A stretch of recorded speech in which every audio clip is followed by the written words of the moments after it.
Viva Voz, com Vera Magalhães.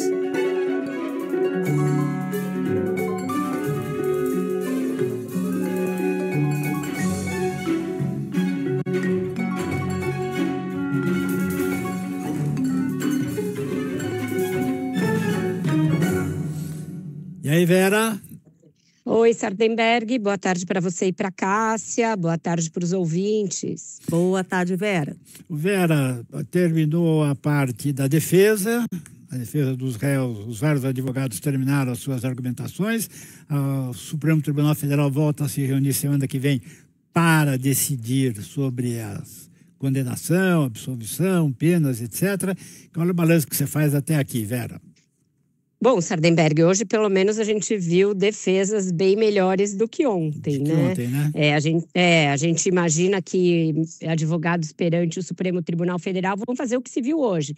Arguições mais densas, com argumentos técnicos mais bem colocados, que tenham ali o poder de pelo menos fazer os ministros refletirem, pensarem. E a gente viu isso hoje muito claramente na defesa do general Braga Neto. O advogado José Luiz Oliveira Lima fez uma defesa que foi considerada brilhante até pelos ministros, até por integrantes do Ministério Público com os quais eu conversei. Ele foi ovacionado pelos colegas na saída aqui, e ele pôs algumas caraminholas na cabeça dos ministros em relação ao teor e a validade da delação do tenente-coronel Mauro Cid. A defesa do ex-presidente Jair Bolsonaro também foi boa, mas não foi considerada brilhante. Ele se pegou muito no que seria um crime de tentativa de golpe de Estado, para dizer que não houve grave ameaça e nem uso de violência, que são duas condições sine qua non ali para se caracterizar tentativa de golpe de Estado. Com isso, os ministros viram uma fragilidade que foi deles não refutarem ali peremptoriamente a presença do Bolsonaro em reuniões, a tentativa de obter aval dos integrantes das Forças Armadas, enfim, a live em que ele atentou contra a segurança das urnas, a reunião com embaixadores, não se negou nada disso, só negou que isso caracterize uma tentativa de golpe pelo fato de não ter violência e grave ameaça.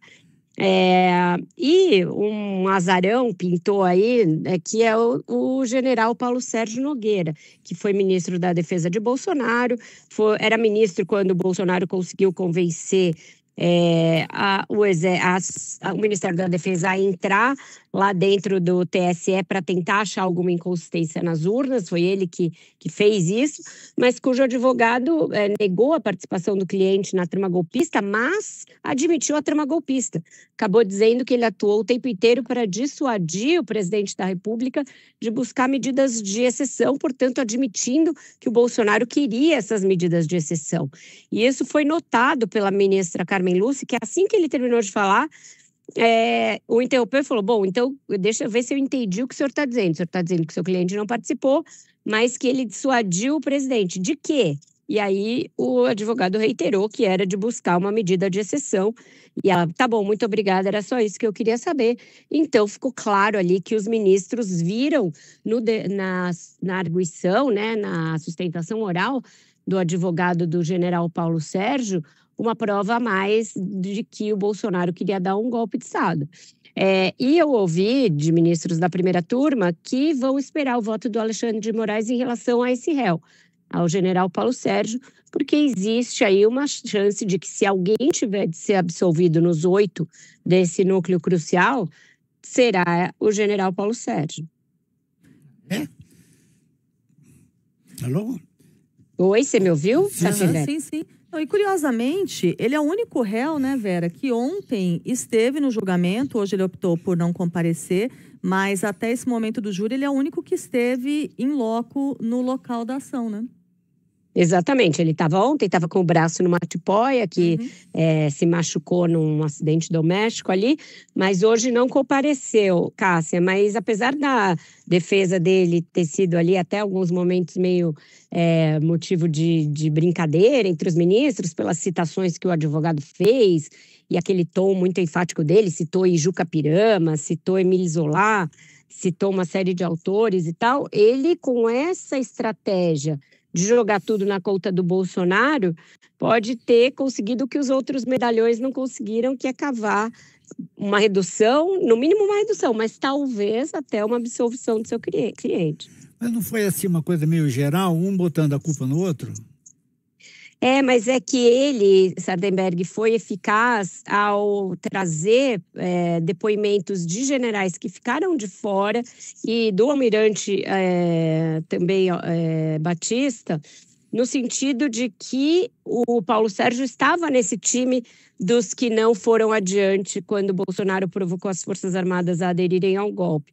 Ele trouxe o testemunho do Freire Gomes, trouxe o testemunho do brigadeiro Batista. Então, nisso daí ele pode ter cavado um pouco a absolvição do seu cliente. E em relação ao Bolsonaro, ele foi mais enfático em falar numa relação específica em que um então ministro estava dissuadindo o presidente da República de algo que ele de fato pretendia fazer.